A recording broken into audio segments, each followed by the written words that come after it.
ਅੱਜ ਦਾ ਰਾਈਟਿੰਗ ਦਾ ਟਾਸਕ ਹੈ। In many countries, people now wear Western style dress such as suits and jeans rather than traditional clothing. Why is this? Is this a positive or a negative development? ਕਹਿੰਦੇ ਧਿਆਨ ਨਾਲ ਦੇਖੋ, ਕਹਿੰਦੇ ਕਿ ਅੱਜ ਕੱਲ੍ਹ ਕੀ ਹੋ ਰਿਹਾ ਹੈ ਕਿ ਅੱਜ ਕੱਲ੍ਹ ਬਹੁਤ ਸਾਰੀਆਂ ਕੰਟਰੀਜ਼ ਦੇ ਵਿੱਚ ਲੋਕੀ ਜਿਹੜਾ ਵੈਸਟਰਨ ਸਟਾਈਲ ਦੇ ਕਲੋਥਸ ਨੇ ਉਹਨਾਂ ਨੂੰ ਅਪਣਾ ਰਹੇ ਆ। ਠੀਕ ਆ, ਹੁਣ ਇਹ ਨਾ ਲਿਖ ਦਿਓ ਕਿ ਕੈਨੇਡਾ ਅਮਰੀਕਾ ਦੇ ਕਲੋਥ ਅਪਣਾ ਰਹੇ ਆ। ਉੱਥੇ ਤਾਂ ਉੱਥੇ ਦੀ ਨੇ। ਵੈਸਟਰਨ ਕੰਟਰੀਜ਼ ਕਿਹੜੀਆਂ ਨੇ? ਕੈਨੇਡਾ, ਅਮਰੀਕਾ ਜਿਹੜੀਆਂ ਅਤੇ ਹੋਰ ਆ ਜਿਹੜੀਆਂ ਬ੍ਰਾਜ਼ੀਲ ਕਣੀ ਦੀਆਂ ਸਾਰੀਆਂ ਕੰਟਰੀਜ਼ ਨੇ, ਇਹ ਉੱਥੇ ਦੀਆਂ ਹੀ ਨੇ। ਠੀਕ ਆ, ਕਿਊਬਾ, ਮਿਆਮੀ ਵਗੈਰਾ। ਅਤੇ ਲੋਕ ਕਹਿੰਦੇ ਕਿ ਵੀ ਵੈਸਟਰਨ ਸਟਾਈਲ ਦੇ ਕਲੋਥਸ ਅਪਣਾ ਰਹੇ ਆ। ਉਹਨਾਂ ਨੇ ਆਪਾਂ ਨੂੰ ਫਿਰ ਐਗਜ਼ਾਮਪਲ ਵੀ ਦਿੱਤੀ ਹੈ suits, jeans rather than traditional clothes. ਠੀਕ ਆ, ਕਹਿੰਦੇ ਸੂਟਸ ਦਾ ਮਤਲਬ ਕਿਹੜਾ ਹੁੰਦਾ? ਜਿਹੜੇ ਫਾਰਮਲ ਸੂਟ ਹੁੰਦੇ ਆ। ਠੀਕ ਆ, ਜਿਹੜੇ ਜਿਹਨੂੰ ਆਪਾਂ ਕੋਟ ਪੈਂਟ ਕਹਿ ਦਿੰਦੇ ਹਾਂ। ਠੀਕ ਆ, ਯਾਨੀ ਫਾਰਮਲਸ ਅਪਣਾ ਰਹੇ ਆ, ਜੀਨਸ ਅਪਣਾ ਰਹੇ ਆ। ਕਿਹਦੀ ਥਾਂ 'ਤੇ ਅਪਣਾ ਰਹੇ ਆ? ਟਰਡੀਸ਼ਨਲ ਕਲੋਥ ਦੀ ਥਾਂ 'ਤੇ। ਟਰਡੀਸ਼ਨਲ ਕਲੋਥ ਕਿਹਦੇ? ਲੋਕਾਂ ਦੇ ਆਪਦੀ ਕੰਟਰੀ ਦੇ ਕਲੋਥ ਨੂੰ ਛੱਡ ਕੇ ਉਹਨਾਂ ਦੇ ਕਲੋਥ ਅਪਣਾ ਰਹੇ ਆ। ਅਤੇ ਹੁਣ ਥੱਲੇ ਇਹਨਾਂ ਨੇ ਕਿਹਾ ਕਿ ਵਾਈ ਇਜ਼ ਦਿਸ, ਕਿਉਂ ਹੋ ਰਿਹਾ? ਇਜ਼ ਦਿਸ ਅ ਪੋਜ਼ੀਟਿਵ ਔਰ negative development?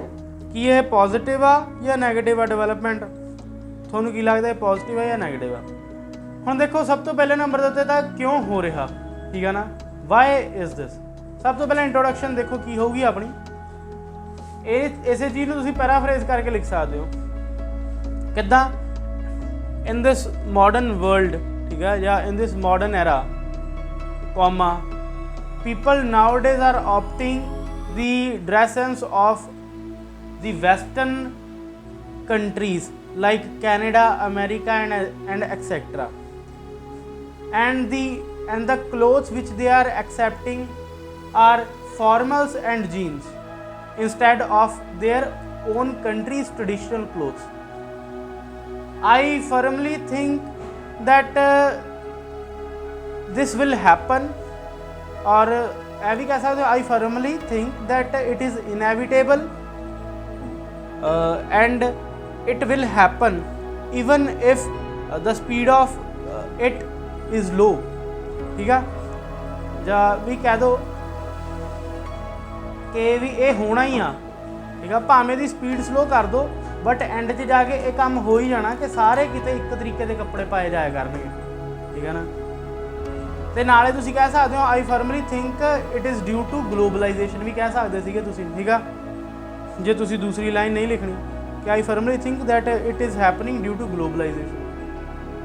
This essay shall attempt to discuss the causes of its happening with the merits and demerits of its development. ਠੀਕ ਆ, ਆਹ ਚੀਜ਼ ਹੋ ਗਈ। ਹੁਣ ਅੱਗੇ ਦੇਖੋ ਧਿਆਨ ਨਾਲ, ਬਟ ਮੈਨੂੰ ਚੱਲਣ ਤੋਂ ਪਹਿਲਾਂ ਇੱਕ ਚੀਜ਼ ਕਲੀਅਰ ਕਰੋ ਕਿ ਕੀ ਇਹ ਚੀਜ਼ ਪੋਜ਼ੀਟਿਵ ਆ ਜਾਂ ਨੈਗੇਟਿਵ ਆ? ਜਿਹੜੀ ਡਿਵੈਲਪਮੈਂਟ ਹੋ ਰਹੀ ਆ ਪੋਜ਼ੀਟਿਵ ਆ ਜਾਂ ਨੈਗੇਟਿਵ ਆ? ਓਬਵੀਅਸਲੀ ਪੋਜ਼ੀਟਿਵ ਆ। ਕਈ ਹੱਦ ਤੱਕ ਨੈਗੇਟਿਵ ਵੀ ਹੈ, ਬਟ ਆਪਾਂ ਇੱਕੋ ਚੀਜ਼ ਲੈਣੀ ਆ, ਇੱਕੋ ਚੀਜ਼ ਡਿਸਕਸ ਕਰਨੀ ਆ। ਜਿੱਧਰ ਵੱਧ ਪੁਆਇੰਟ ਦੇਖਦੇ ਨੇ ਉੱਧਰ ਹੋ ਜਾਓ। ਤੁਸੀਂ ਕਹਿ ਲਓ ਕਿ ਪੋਜ਼ੀਟਿਵ ਆ। ਕਿੱਦਾਂ ਪੋਜ਼ੀਟਿਵ ਆ ਉਹ ਆਪਾਂ ਡਿਸਕਸ ਕਰਾਂਗੇ, ਬਟ ਸਭ ਤੋਂ ਪਹਿਲੇ ਨੰਬਰ 'ਤੇ ਆਪਾਂ ਦੇਖੀਏ ਕਿ ਇਹਦਾ BP ਕਿੰਨੇ ਬਣਨੇ। First of all, how many BPs we should make in this essay? We should make 2 BPs, 2 body paragraphs. In the first BP we will give the explanation that why is this happening. ਠੀਕ ਆ, ਜਾਣੀ ਆਪਾਂ ਇਹਦੇ 2 BP ਬਣਾਵਾਂਗੇ। ਪਹਿਲੇ BP 'ਚ ਆਪਾਂ ਦੱਸਾਂਗੇ ਕਿ ਕਿਉਂ ਹੋ ਰਿਹਾ ਵਾ, ਦੂਸਰੇ BP 'ਚ ਦੱਸਾਂਗੇ ਪੋਜ਼ੀਟਿਵ ਹੈ ਜਾਂ ਨੈਗੇਟਿਵ ਆ। ਠੀਕ ਆ, ਪਹਿਲਾਂ ਤਾਂ ਦੇਖੋ ਕਿ ਕਿਉਂ ਹੋ ਰਿਹਾ, ਕੀ ਕਾਰਨ ਆ ਕਿ ਜੋ ਹੋ ਰਿਹਾ। ਇਹਦਾ ਇੱਕੋ ਇੱਕ ਕਾਰਨ ਆ ਜੀ ਕਿਉਂ ਹੋ ਰਿਹਾ। ਇਹ ਗਲੋਬਲਾਈਜੇਸ਼ਨ ਦੇ ਕਰਕੇ ਹੋ ਰਿਹਾ। ਹੁਣ ਗਲੋਬਲਾਈਜੇਸ਼ਨ ਦੇ ਪੁਆਇੰਟ 'ਚ ਤੁਸੀਂ ਜੋ ਮਰਜ਼ੀ ਕਵਰ ਕਰ ਸਕਦੇ ਹੋ। ਗਲੋਬਲਾਈਜੇਸ਼ਨ 'ਚ ਤੁਸੀਂ ਕਵਰ ਕਰ ਸਕਦੇ ਹੋ ਲਾਈਕ ਲੋਕੀ ਟਰੈਵਲਰਸ ਜਿਹੜੇ ਆ ਰਹੇ ਨੇ ਬਾਹਰੋਂ ਹੋ ਰਹੇ।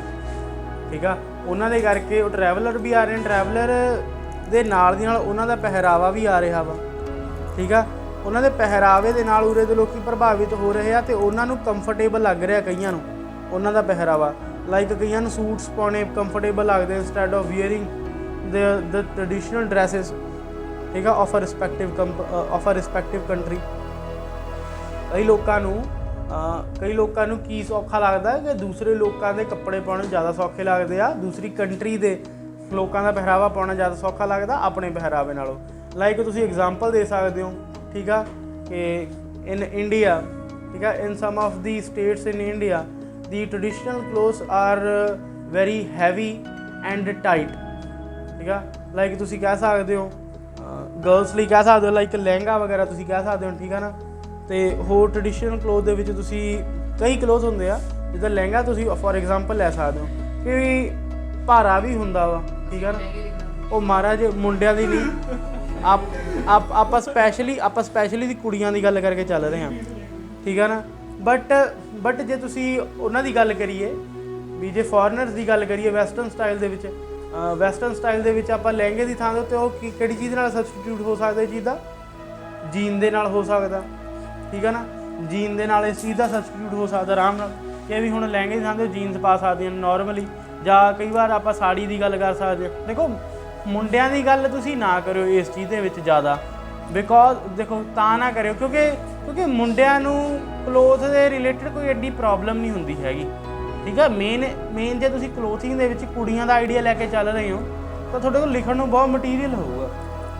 ਲਾਈਕ ਜੇ ਤੁਸੀਂ ਸਾੜੀ ਦੀ ਗੱਲ ਕਰ ਦਿਓ, ਠੀਕ ਆ, at some places sari is very inconvenient. Like ਕਦੇ ਖੇਡਣ ਲੱਗੇ ਕੋਈ ਸਾੜੀ ਨੂੰ ਪਾਉਂਦੇ, ਸਾੜੀ ਪਾ ਕੇ ਕਿਸੇ ਨੂੰ ਜੈਵਲਿਨ ਥਰੋ ਸਿੱਟਦੇ ਦੇਖਿਆ, ਠੀਕ ਹੈ, ਕਿਸੇ ਨੂੰ ਜਿੰਮ ਲਾਉਂਦੇ ਦੇਖਿਆ, ਹੁੰਦਾ ਹੀ ਸਾੜੀ ਪਾ ਕੇ ਜਿੰਮ ਲਾਉਂਦੇ। ਅਤੇ ਦੇਖੋ ਮੈਂ ਤੁਹਾਨੂੰ ਨੋਰਮਲੀ ਦੱਸਦਾ, ਠੀਕ ਆ ਨਾ। ਸੋ ਐਸੀਆਂ ਜਿਹੜੀਆਂ ਚੀਜ਼ਾਂ ਹੁੰਦੀਆਂ ਨੇ, ਠੀਕ ਆ, ਉਹ ਇਨਕੰਫਰਟੇਬਲ ਹੋ ਜਾਂਦੇ ਨੇ ਕਈ ਥਾਂ ਦੇ ਉੱਤੇ, ਠੀਕ ਆ ਨਾ। ਲਾਈਕ ਕਈ ਪਬਲਿਕ ਟਰਾਂਸਪੋਰਟ ਦੇ ਵਿੱਚ ਵੀ ਇਨਕਨਵੀਨੀਅੰਸ ਹੁੰਦੀ ਆ। So that is why all the people, like ਜਾਂ ਤੁਸੀਂ ਕਹਿ ਸਕਦੇ all the females are opting the western style clothes because that clothes are comfortable as well as females can feel comfort in that clothes, ਠੀਕ ਆ। ਇਹ ਜੀ ਤੁਸੀਂ ਉੱਥੇ ਲਿਖ ਸਕਦੇ ਹੋ ਵੀ ਉਹ ਕੰਫਰਟੇਬਲ ਹੁੰਦੇ ਆ ਕਲੋਥ ਅਤੇ ਉਹ ਕੰਫਰਟ ਫੀਲ ਕਰਦੇ ਆ। ਅਤੇ ਹੁਣ ਜਦ ਆਹ ਚੀਜ਼ ਹੋ ਗਈ ਕਿ ਕਿਉਂ ਹੋ ਰਿਹਾ, ਅਤੇ ਹੁਣ ਉਹਦੇ ਬਾਅਦ ਦੇ ਵਿੱਚ ਤੁਸੀਂ ਨਾਲ ਦੀ ਨਾਲ ਇਹਦੇ ਵਿੱਚ ਦੱਸ ਦੇਣਾ ਕਿ ਪੋਜ਼ੀਟਿਵ ਹੈ ਨੈਗੇਟਿਵ ਆ। ਹੁਣ ਦੇਖੋ ਇਹਦੇ ਵਿੱਚ ਜੇ ਤੁਸੀਂ ਕਹੋਗੇ ਇਜ਼ ਦਿਸ ਅ ਪੋਜ਼ੀਟਿਵ ਔਰ ਅ ਨੈਗੇਟਿਵ ਡਿਵੈਲਪਮੈਂਟ, ਤੁਸੀਂ ਇਹਦੇ ਵਿੱਚ ਤੁਸੀਂ ਕਹਿ ਸਕਦੇ ਹੋ it is totally a positive development because, ਠੀਕ ਆ, ਬਿਕੋਜ਼ ਚੇਂਜ ਇਜ਼ ਇਨਐਵਿਟੇਬਲ, ਠੀਕ ਆ। ਜਾਂ ਕਹਿ ਸਕਦੇ ਹੋ ਕਿ ਐਵੋਲਿਊਸ਼ਨ ਇਜ਼ ਇਨਐਵਿਟੇਬਲ। ਹੁਣ ਜਿਹੜਾ ਚੇਂਜ ਹੁੰਦਾ ਜਾਂ ਐਵੋਲਿਊਸ਼ਨ ਹੁੰਦਾ ਉਹ ਕੀ ਹੁੰਦਾ? ਚੇਂਜ ਦਾ ਤੁਹਾਨੂੰ ਪਤਾ ਬਦਲਣਾ। ਐਵੋਲਿਊਸ਼ਨ ਕੀ ਚੀਜ਼ ਹੁੰਦੀ ਆ? ਐਵੋਲਿਊਸ਼ਨ ਮੈਡੀਕਲ ਵਾਲਿਆਂ ਨੂੰ ਪਤਾ ਹੁੰਦਾ ਕੀ ਚੀਜ਼ ਹੁੰਦੀ ਆ। ਵੈਸੇ ਤੁਹਾਨੂੰ ਦੱਸਦਾ ਕਿ ਲਾਈਕ ਬੰਦਾ ਪਹਿਲਾਂ ਬਾਂਦਰ ਸੀਗਾ, ਹੌਲੀ ਹੌਲੀ ਚਿੰਪੈਂਜੀ ਬਣਿਆ, ਹੌਲੀ ਹੌਲੀ ਨਾ ਬੰਦੇ ਦਾ ਛੋਟੀ ਚੇਂਜਿਸ ਟਾਈਮ ਦੇ ਨਾਲ ਆਉਂਦੀਆਂ ਗਈਆਂ, ਅਤੇ ਹੁਣ ਆਪਾਂ ਜਿਹੜੇ ਟਾਈਮ 'ਤੇ ਹੈਗੇ ਆ ਉਹਨੂੰ ਆਪਾਂ ਇਨਸਾਨ ਕਹਿੰਦੇ ਹੋਮੋਸੇਪੀਅਨ, ਠੀਕ ਆ। ਹੋਮੋਸੇਪੀਅਨ ਵੀ 3 ਤਰੀਕੇ ਦੇ ਸੀਗੇ, ਇੱਕ ਹੋਮੋਸੇਪੀਅਨ ਸੀਗੇ ਜਾਂ 2 ਤਰੀਕੇ ਦੇ ਹੋਰ ਇਨਸਾਨ ਸੀਗੇ, ਜਿਹੜਿਆਂ ਨੂੰ ਆਪਾਂ ਕਹਿੰਦੇ ਹਾਂ ਕਿ ਨਾ ਅਫਰੀਕਨਸ ਹੁੰਦੇ ਆ ਜਾਂ ਦੂਸਰੇ ਕੌਂਟੀਨੈਂਟਸ 'ਤੇ ਹੁੰਦੇ ਆ। ਉਹ ਅਸਲ ਦੇ ਵਿੱਚ ਹੈ ਇਨਸਾਨ ਵੱਜਦੇ ਆ, ਬਟ ਉਹ ਜਿਹੜਾ ਬਾਇਓਲੋਜੀਕਲੀ ਦੇਖਿਆ ਜਾਵੇ ਤਾਂ ਉਹ ਲੈਅ ਦੇ ਤਰੀਕੇ ਦੀ ਸਪੀਸ਼ੀ ਨੇ। ਉਹ ਜਿਹੜੇ ਗੋਰੇ ਹੁੰਦੇ ਨੇ ਲੈਅ ਦੀ ਸਪੀਸ਼ੀ ਨੇ, ਜਿਹੜੇ ਅਫਰੀਕਨਸ ਨੇ ਉਹ ਲੈਅ ਦੀ ਸਪੀਸ਼ੀ ਨੇ, ਜਿਹੜੇ ਇਨਸਾਨ ਨੇ ਉਹ ਲੈਅ ਦੀ ਸਪੀਸ਼ੀ ਨੇ। ਬਟ ਗੱਲ ਇੰਨੀ ਆ ਇੱਕ ਸਪੀਸ਼ੀ ਹੋਰ ਸੀਗੀ, ਠੀਕ ਆ। ਉਹ ਸਪੀਸ਼ੀ ਦਾ ਕੀ ਹੋਇਆ, ਉਹ ਟਾਈਮ ਰਹਿੰਦੇ ਖਤਮ ਹੋ ਗਈ, ਹੌਲੀ ਹੌਲੀ ਨਾ ਕਾਫੀ ਹਜ਼ਾਰ ਸਾਲਾਂ ਦੇ ਵਿੱਚ, ਕਾਫੀ ਹਜ਼ਾਰ ਸਾਲਾਂ 'ਚ ਖਤਮ ਹੋ ਗਈ ਸਪੀਸ਼ੀ। ਅਤੇ ਇੱਕ ਗੱਲ ਹੋਰ ਹੈ ਕਿ ਚੇਂਜ ਇਨਐਵਿਟੇਬਲ ਹੁੰਦਾ। ਮੈਂ ਤੁਹਾਨੂੰ ਦੱਸ ਕੇ ਹਟਿਆ ਇਨਐਵਿਟੇਬਲ ਦਾ ਮਤਲਬ ਕੀ ਚੀਜ਼ ਹੁੰਦੀ ਆ। ਇਨਐਵਿਟੇਬਲ ਦਾ ਮਤਲਬ ਹੁੰਦਾ ਜੋ ਚੀਜ਼ ਹੋਣੀ ਉਹ ਹੋਣੀ ਆ। ਲਾਈਕ ਜੇ ਤੁਸੀਂ ਕਹਿ ਸਕਦੇ ਹੋ ਕਿ ਡੈਥ ਇਜ਼ ਇਨਐਵਿਟੇਬਲ, ਕਿ ਵੀ ਮਰਨਾ ਸੱਚਾਈ ਹੈ, ਇਹਨੂੰ ਰੋਕਿਆ ਨਹੀਂ ਜਾ ਸਕਦਾ। ਜਿਹੜੀ ਚੀਜ਼ ਰੋਕੀ ਨਹੀਂ ਜਾ ਸਕਦੀ, ਵੀ ਜਿਹੜੀ ਚੀਜ਼ ਹੋ ਹੀ ਜਾਣੀ ਆ, ਠੀਕ ਆ, ਉਹਨੂੰ ਇਨਐਵਿਟੇਬਲ ਕਹਿ ਸਕਦੇ ਹਾਂ ਕਿ change ਜਾਂ evolution is inevitable. So that is why we can say that it is a positive development, because when nature, ठीक है, when nature change something, it is for the good of all the people. Yeah, it is for the good of all the living beings. Also we can say that when any type of dress sense is changed, then we can say that it is also good for the all mankind, because people usually wear that clothes in which they are comfortable of. And if we are uncomforting the people, then we can say that people will never develop। ठीक है, ਆਪਾਂ ਕਹਿ ਸਕਦੇ ਹਾਂ ਜਿਹੜੀ ਚੀਜ਼ ਬੰਦੇ ਪਾਉਂਦੇ ਆ ਉਸੇ ਚੀਜ਼ ਨੂੰ ਬੰਦੇ ਅਪਣਾਉਂਦੇ ਆ, ਤੇ ਜਿਹੜੀ ਚੀਜ਼ ਅਪਣਾਉਣਗੇ ਪਾਉਣਗੇ ਤੇ ਉਹ 'ਚ ਕੰਫਰਟੇਬਲ ਵੀ ਹੋਣਗੇ ਤੇ ਲੋਕੀ ਜ਼ਿਆਦਾ ਵਧੀਆ ਤਰੀਕੇ ਨਾਲ ਆਪਣੀ ਡਿਵੈਲਪਮੈਂਟ ਕਰ ਸਕਦੇ ਆ। ਹੁਣ ਜੇ ਲੋਕੀ ਜਿਹੜੀਆਂ ਚੀਜ਼ਾਂ ਪਾ ਹੰਢਾ ਰਹੇ ਆ, ਠੀਕ ਆ, ਉਹਨਾਂ ਦੇ ਵਿੱਚ ਕੰਫਰਟੇਬਲ ਹੀ ਨਹੀਂ ਫੀਲ ਕਰਦੇ ਤਾਂ ਉਹ ਬੰਦੇ ਅੱਗੇ ਡਿਵੈਲਪਮੈਂਟ ਨਹੀਂ ਕਰ ਸਕਦੇ ਹੈਗੇ। ਸੋ ਦੈਟ ਇਜ਼ ਵਾਈ ਤੁਸੀਂ ਇਹਦੇ ਨਾਲ ਟੋਟਲੀ ਐਗਰੀ ਹੋਣਾ ਕਿ ਵੀ ਇਹ ਪੋਜ਼ੀਟਿਵ ਡਿਵੈਲਪਮੈਂਟ, ਠੀਕ ਆ। ਉਸ ਤੋਂ ਬਾਅਦ ਦੇ ਵਿੱਚ ਤੁਸੀਂ ਰਿਜ਼ਲਟ ਲਿਖ ਦੇਣਾ। ਰਿਜ਼ਲਟ ਲਿਖੋਗੇ ਉਹਦੇ ਵਿੱਚ ਕੀ ਹੋਊਗਾ, ਆਲ ਇਨ ਆਲ, ਧਿਆਨ ਨਾਲ ਇਹਦਾ ਰਿਜ਼ਲਟ ਧਿਆਨ ਨਾਲ ਸੁਣਿਓ, ਵੱਖਰਾ ਇਹ ਰਿਜ਼ਲਟ ਹੈ ਇਹਦਾ, ਕਿਉਂਕਿ ਇਹਦੇ ਵਿੱਚ ਕੋਈ ਚੀਜ਼ ਸਿੱਧ ਨਹੀਂ ਕਰਨੀ ਸੀ ਤੁਸੀਂ। All in all it is evident that due to the globalization and by some other factors, western clothes are in vogue in most of the countries।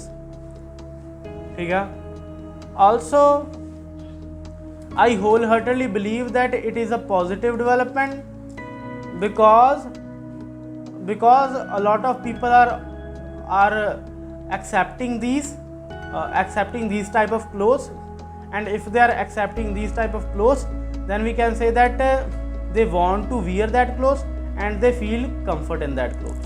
ठीक है, सो ਇਹ ਅੱਜ ਦਾ ਟੌਪਿਕ ਸੀਗਾ।